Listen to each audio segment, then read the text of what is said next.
seus olhos agora, vamos falar com Deus.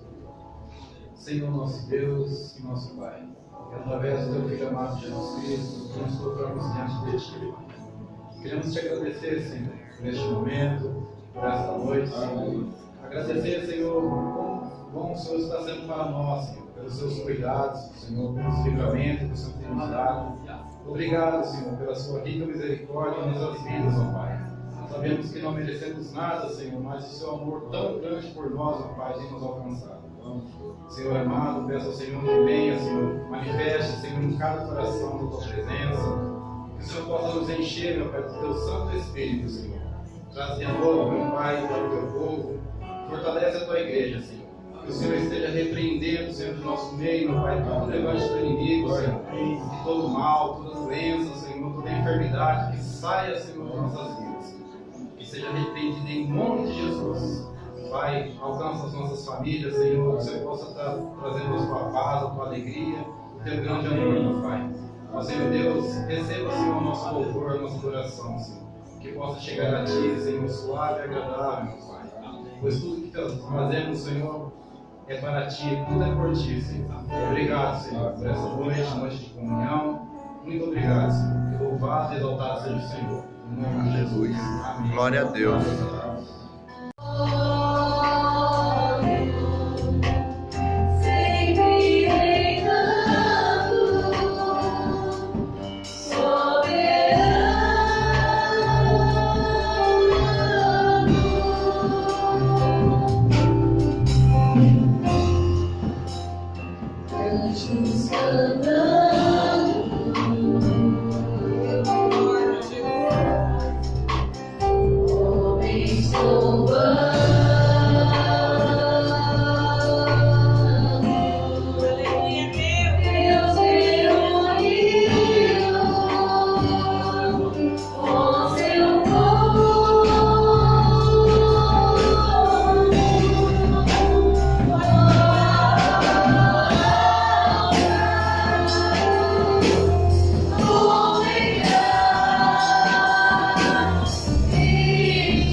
minha vida eu entrego nas tuas mãos agora.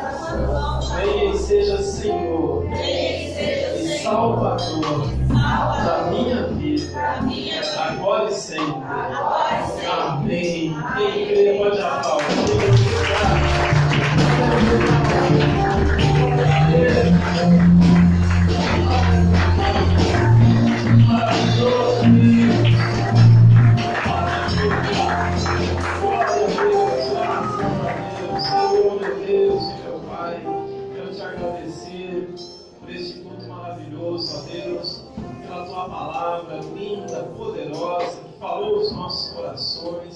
Quero te agradecer, ó Deus, pelas vidas que se colocaram aqui nesta noite para te adorar, se colocaram, ó Deus, à disposição da ação poderosa do Teu Espírito Santo. Venha nesta hora, ó Deus, e opera poderosamente na vida daquele que precisa, ó Deus, de cura.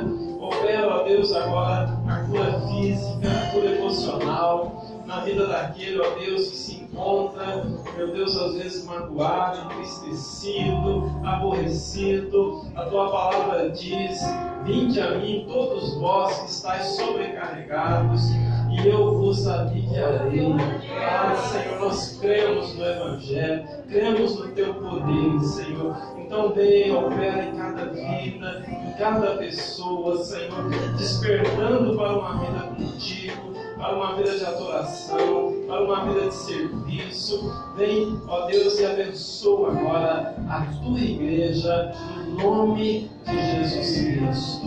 Que a graça do nosso Senhor e Salvador Jesus Cristo, grande e eterno amor de Deus o Pai, e as doces e meigas consolações do Teu Espírito esteja agora com toda a Tua igreja e todos aqueles que creem e recebem. Digam comigo amém. Amém. Aplaudimos.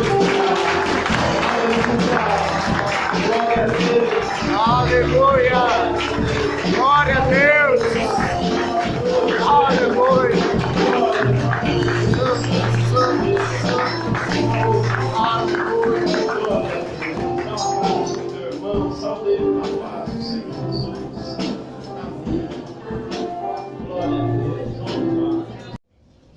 Amém. Graças a Deus. Vamos para a palavra do Senhor, que se encontra em Lucas, capítulo 24, e nós vamos ler a partir do verso de número 13.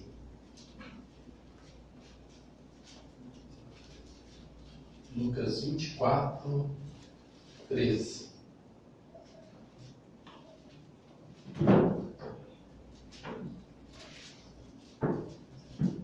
Nesse mesmo dia, iam dois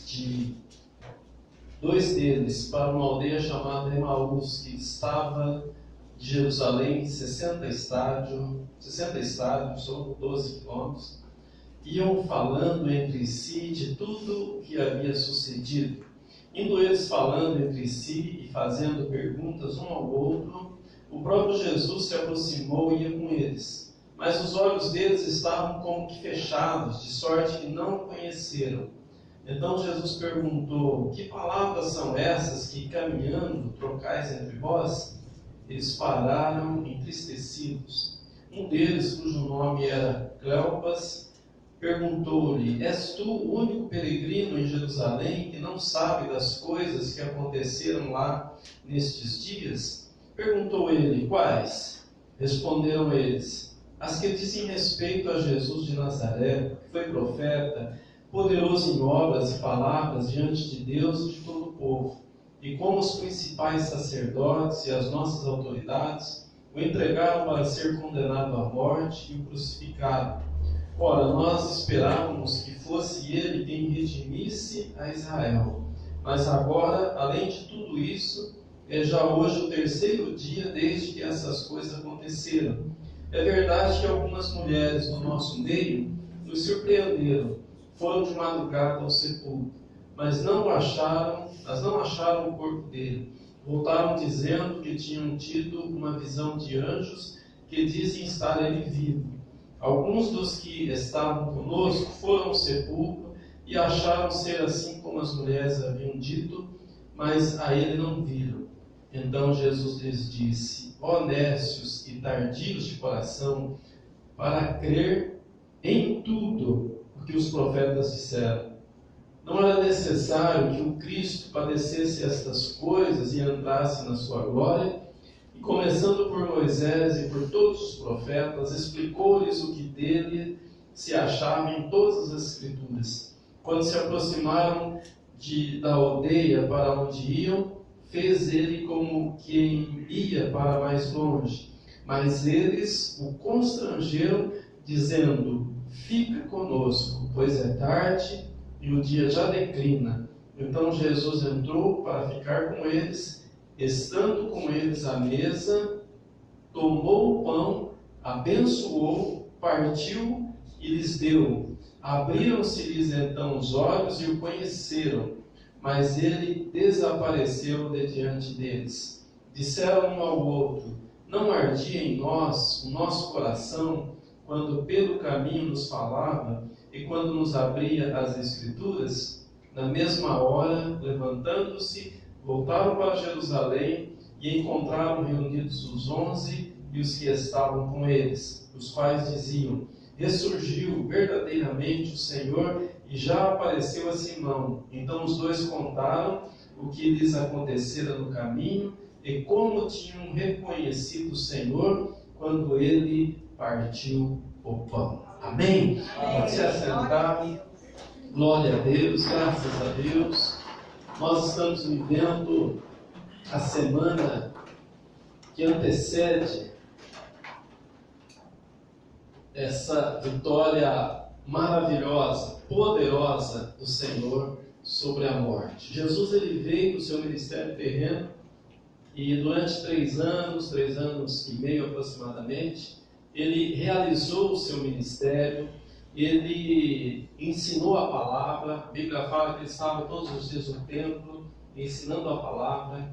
A Bíblia fala que ele estava andando por aquelas estradas poeirentas da Palestina, expulsando demônios, curando enfermos, realizando a obra de Deus. Mas a Bíblia fala que nesse curto período de tempo, Jesus ele realizou tantas obras, mas tantas obras que, se fosse escrever, não caberia no mundo os livros. É bem assim que está escrito mesmo, né? Não caberia todos os livros. Tamanho o ministério de Jesus, tamanha as obras que ele realizou, que foram grandiosas. E quando ele terminou o seu ministério, ele então entregou a sua vida. Ele, como sacrifício vivo, ele se entregou por nós, por mim e por você, para que nós pudéssemos ser livres, abençoados e salvos em nome de Jesus, né? Então, era na verdade para nós estarmos no lugar dele. Era para a gente estar naquela cruz. O castigo, né? O profeta Isaías ele fala com muita propriedade isso. 700 anos antes de acontecer, ele fala com bastante propriedade, né? Com bastante clareza e com uma linguagem até poética, muito linda. Ele fala assim: olha, um filho vos nasceu, né? A Virgem deu à luz, e ele é poderoso. O nome dele é Conselheiro, é Pai da Eternidade, é Príncipe da Paz, é Deus maravilhoso, é Deus conosco. E ele entregou a sua vida por nós, para que a gente pudesse então ser abençoado. Nas suas pisaduras nós somos sarados. E o castigo que nos traz a paz estava sobre ele, né? Pelos seus ferimentos nós fomos então abençoados. Então hoje nós estamos nessa posição confortável. Hoje você está numa posição de bênção, porque um alto preço foi pago. Às vezes a gente pensa que isso foi algo trivial, algo comum. Não, foi algo grandioso. Jerusalém estava toda agitada nesses dias com a festa da Páscoa. Era uma festa que reunia gente de toda a região, não só de Israel, mas até de fora vinham pessoas, e tinha mais de 1 milhão de pessoas em Jerusalém para comemorar essa festa da Páscoa. E Jesus entregou a sua vida exatamente nesta semana. A Páscoa, ela é comemorada em uma semana. Deus disse lá no Antigo Testamento, em Êxodo 12, ele deu todas as orientações da Páscoa, e ele disse que ela devia ser comemorada do dia 14 ao dia 21 do primeiro mês, para Israel. E aquela semana era uma semana que estava bastante turbulenta a cidade, né? Estava bastante movimentada a cidade, com todas aquelas pessoas vindo ali para aquele sacrifício. Mas Jesus, ele não entregou a sua vida naquele dia por acaso. Aquilo não aconteceu por uma simples coincidência. Não, há um propósito de Deus. Havia um propósito de Deus para isso. Porque quando você olha para Êxodo 12, a Páscoa era um sacrifício. O sacrifício do Cordeiro, sinalizando para Jesus, que é o Cordeiro de Deus que tira o pecado do mundo. Lá na Páscoa aconteceu um sacrifício que libertou uma nação inteira. Não existia uma libertação tão grande como aquela naquela época. Uma nação inteira foi liberta. O povo de Israel, mais de 400 anos cativo no Egito, escravizado no Egito, naquele dia foi liberto. Deus enviou providência do céu. Deus ouviu a oração do povo e enviou providência, enviou solução para aquela situação. Mas para que aquilo fosse resolvido, para que o povo fosse liberto, foi necessário um sacrifício. Alguém precisou morrer, e foi o Cordeiro. Hoje também, para que você seja liberto, para que você vença o pecado, para que você tenha uma vida na presença de Deus, alguém precisou pagar um alto preço. Alguém precisou da sua vida. Para que você não desse a sua, Jesus entregou a sua vida. Por amor a mim e a você. Glória a Deus. Deus não tinha obrigação nenhuma de fazer isso. Mas como o evangelista João registra muito bem, no capítulo 3, verso 16, ele fala assim: porque Deus amou o mundo de tal maneira que deu seu Filho unigênito, para que todo aquele que nele crê não pereça, Amém. mas tenha a vida eterna. Amém. Então esse ato de Deus em favor de nós, da humanidade, foi um ato de amor. Foi movido por amor. Deus não precisa da gente. Deus vive muito bem, Ele é autossuficiente, não precisa de nós.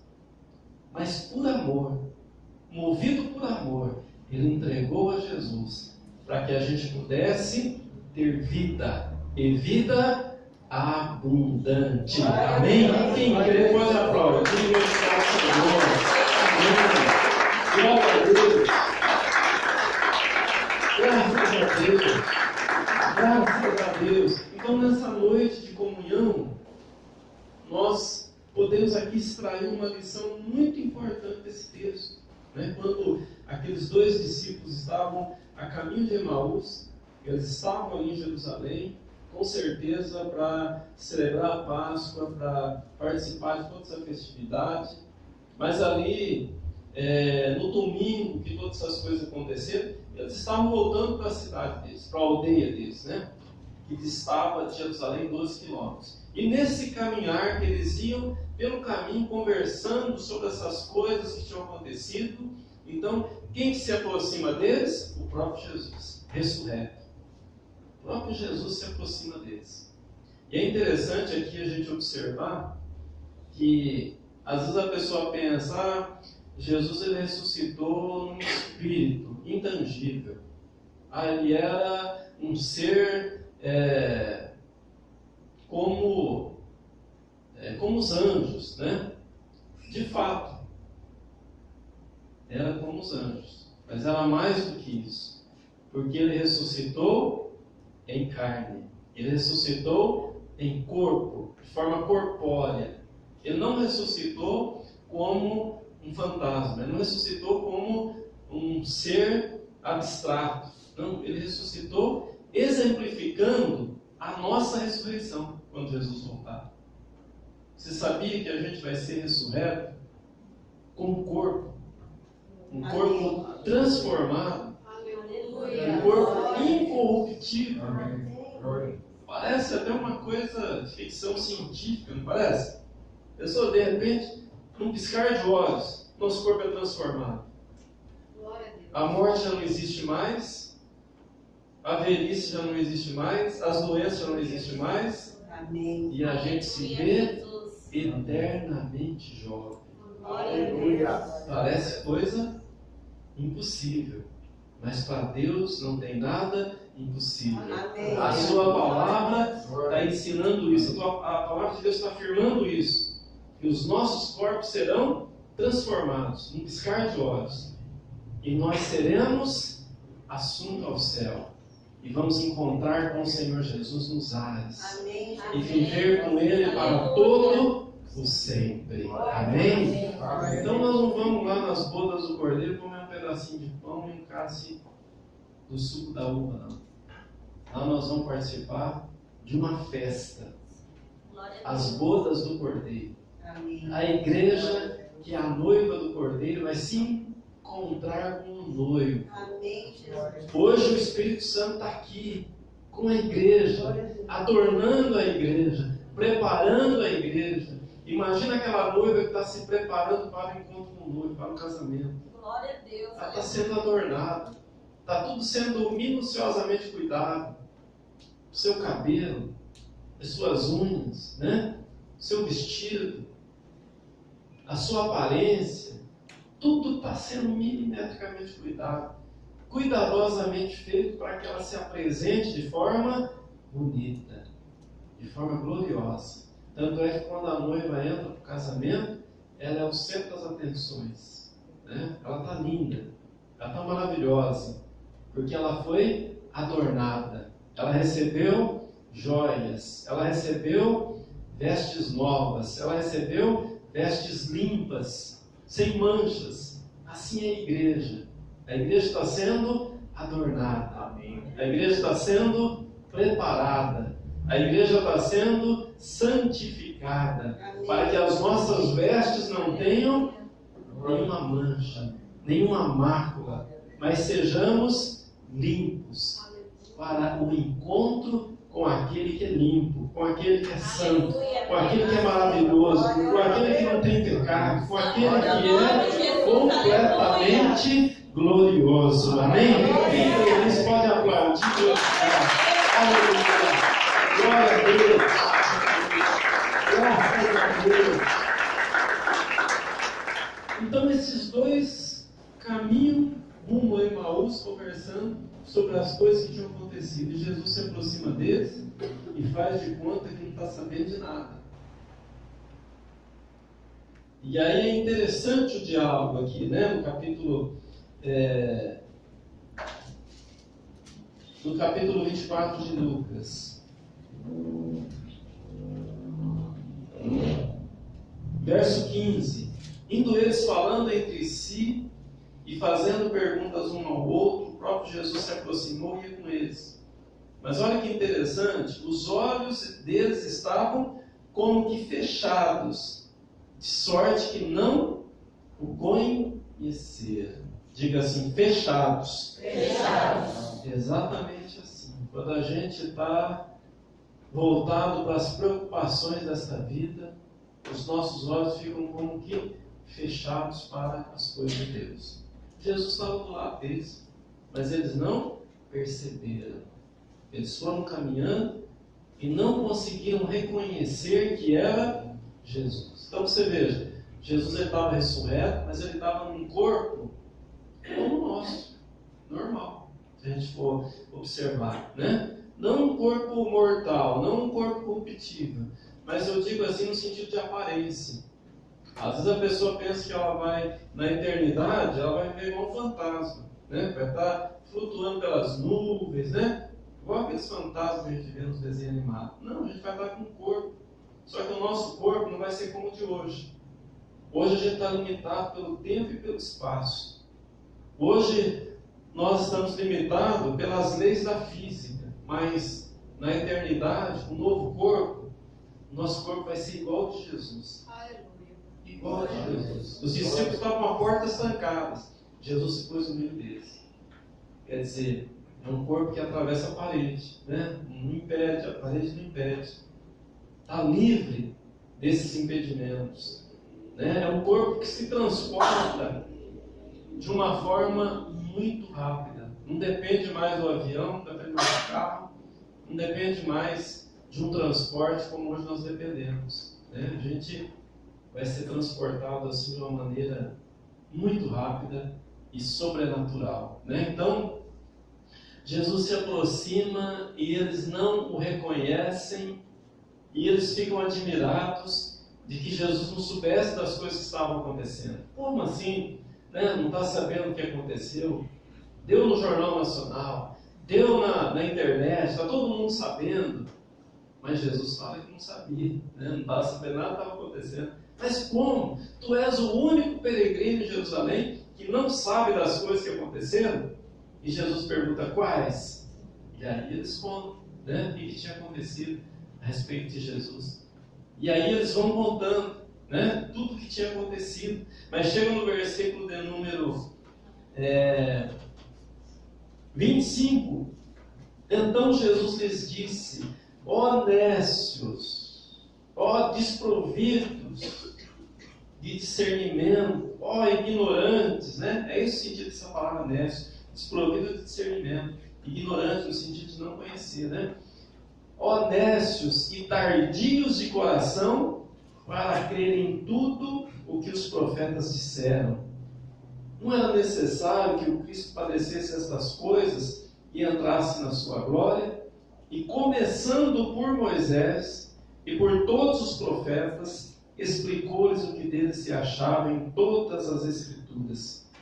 Quando se aproximaram da aldeia para onde iam, fez ele como quem ia para mais longe, mas eles o constrangeram. Diga comigo, constrangeram.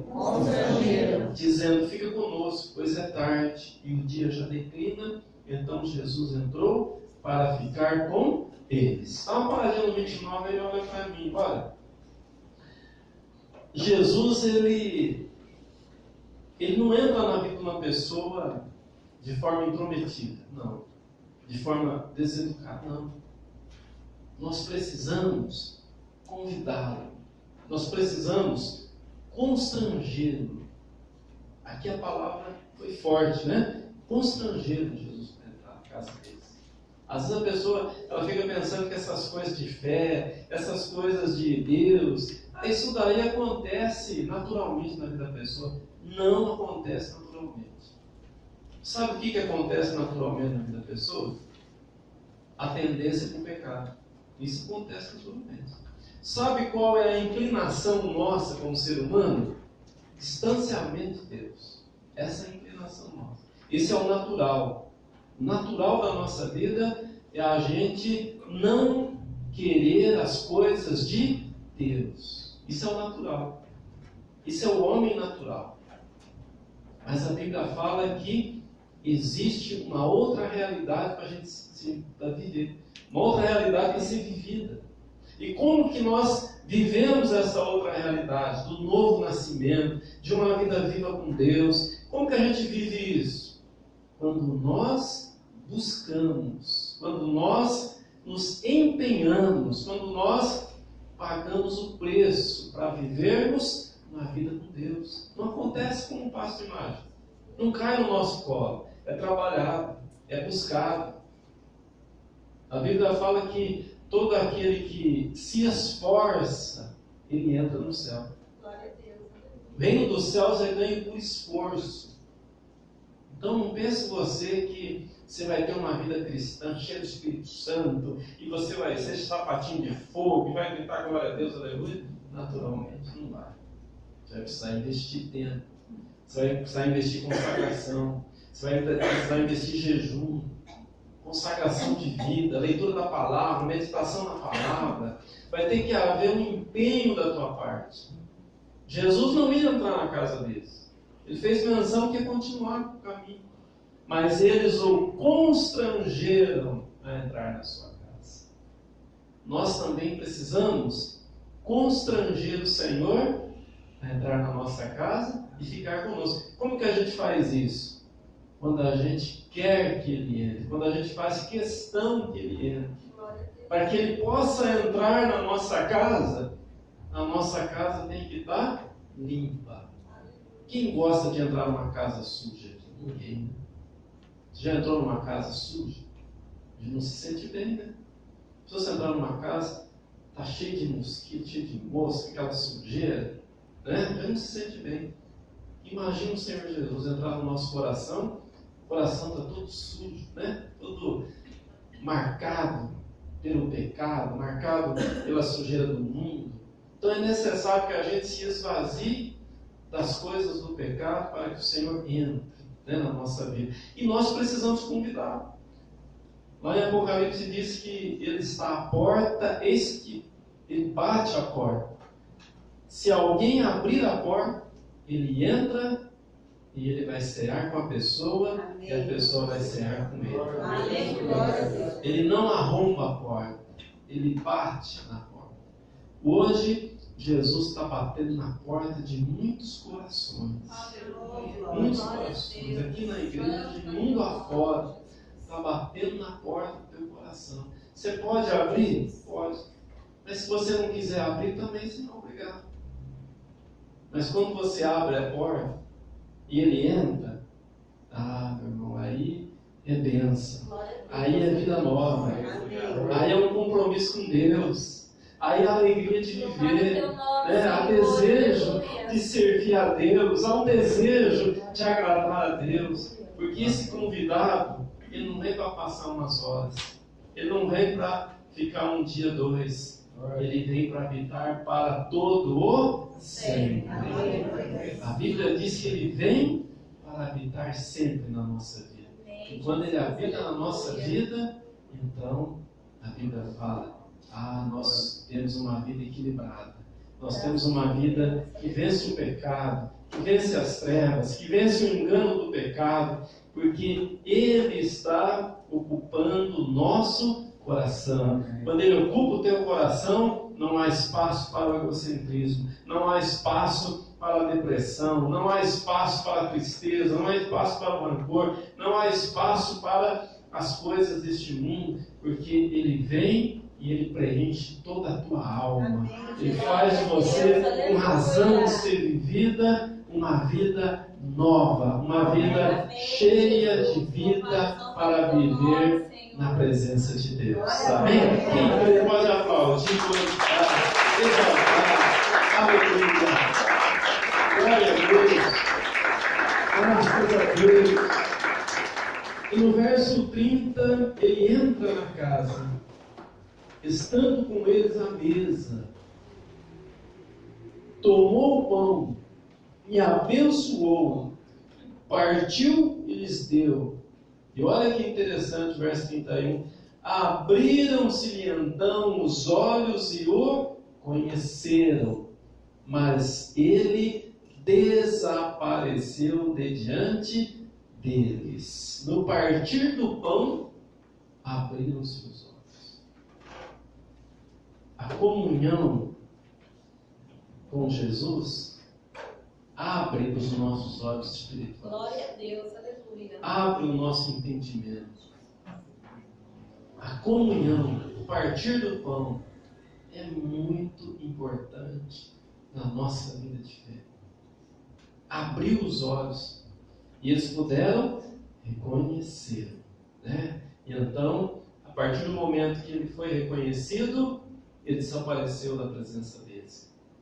E eles disseram algo interessante aqui, olha, no verso de número 32. Disseram um para o outro: não ardia em nós o nosso coração quando pelo caminho nos falava e quando nos abria as Escrituras? Porventura não nos ardia o coração quando pelo caminho nos falava e nos expunha as Escrituras, e na mesma hora, levantando-se, voltaram para Jerusalém, encontraram reunidos 11 e os que estavam com eles, os quais diziam: ressurgiu verdadeiramente o Senhor, e já apareceu a Simão. Então os dois contaram o que lhes acontecera no caminho, e como tinham reconhecido o Senhor quando ele partiu o pão.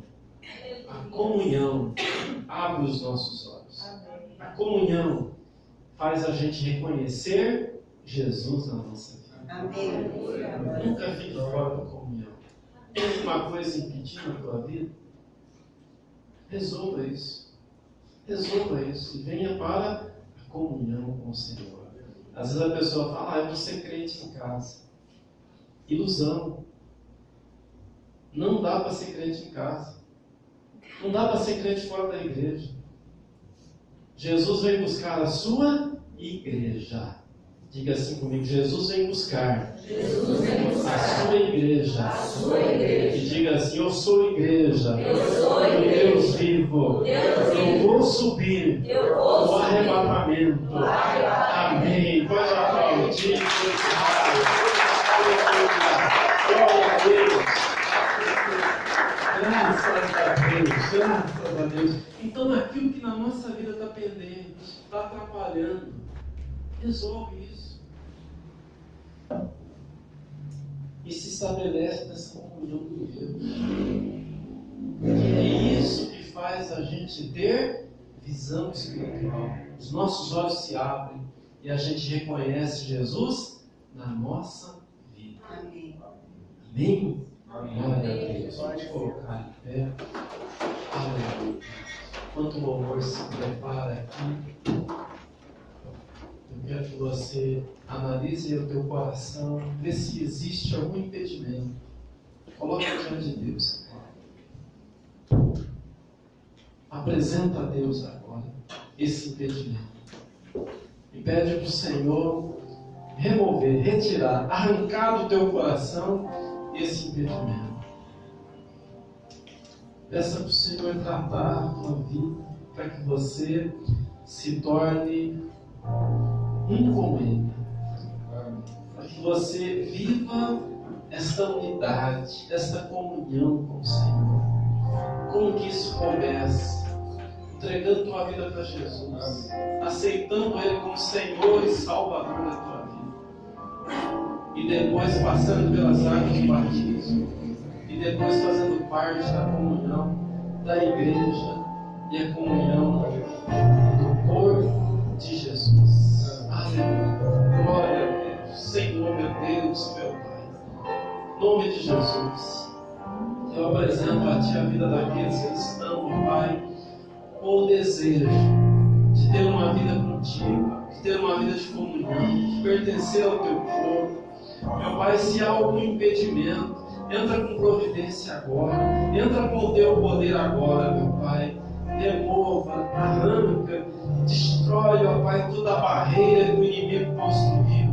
Destrói agora todo o impedimento das trevas. Entra com o Teu poder, meu Pai. Entra nesta casa, assim como o Senhor entrou na casa daqueles 2 discípulos e houve ali, ó Deus, comunhão. Houve ali, ó Deus, uma abertura dos olhos, um reconhecimento de Ti. Meu Pai, entra com o Teu poder, entra trazendo salvação, assim como o Senhor entrou na casa de Zaqueu e houve salvação naquela casa, meu Pai. Entra com o Teu poder agora, entra e sara, entra e cura, entra e salva, ó Deus, o Teu povo. No nome de Jesus Cristo, nós repreendemos todo espírito contrário à Tua obra, repreendemos todo o mal, todo espírito, ó Deus, todo demônio que tenta impedir a Tua obra, nós colocamos no estrado dos nossos pés agora. Abençoa o Teu povo, ó Pai, traz salvação nesta hora, pois assim nós oramos, agradecidos. No nome de Jesus Cristo. Amém. Graças a Deus. Vamos louvar o Senhor.